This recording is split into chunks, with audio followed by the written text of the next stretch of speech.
అభివృద్ధి ఆయన నినాదం, ఆచరణ ఆయన పథం.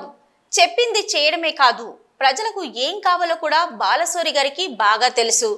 అందుకే ఆయన్ను మచిలీపట్నం పార్లమెంటు ప్రజలు గుండెల్లో పెట్టుకున్నారు. పార్టీలకు అతీతంగా అభిమానులు ఉన్నారు.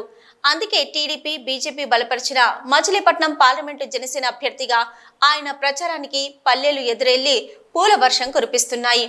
అయితే 13న జరిగే ఎన్నికల పోలింగ్లో ఈవీఎం మిషన్లోని 6వ నెంబర్పై ఓట్ల వర్షం కురవబోతుంది.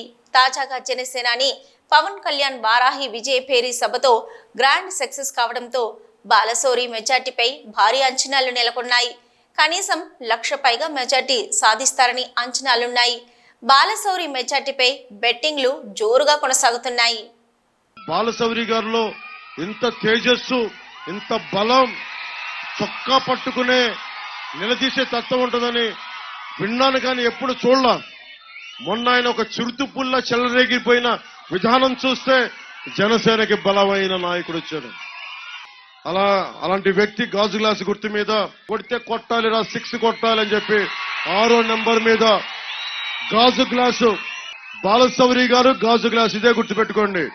జల్సాలో డైలాగ్ చెప్తాను కదా, టార్గెట్ ఎదురుగా చూడండి, గాజు గ్లాసు బాలశౌరి, గాజు గ్లాసు బాలశౌరి, గాజు గ్లాసు బాలశౌరి. నెంబర్ 6 గాజు గ్లాసు బాలశౌరి, నెంబర్ 6 గాజు గ్లాసు బాలశౌరి. గుద్దేయండి, పగిలిపోవాలి, అదిరిపోయే మెజారిటీ రావాలి.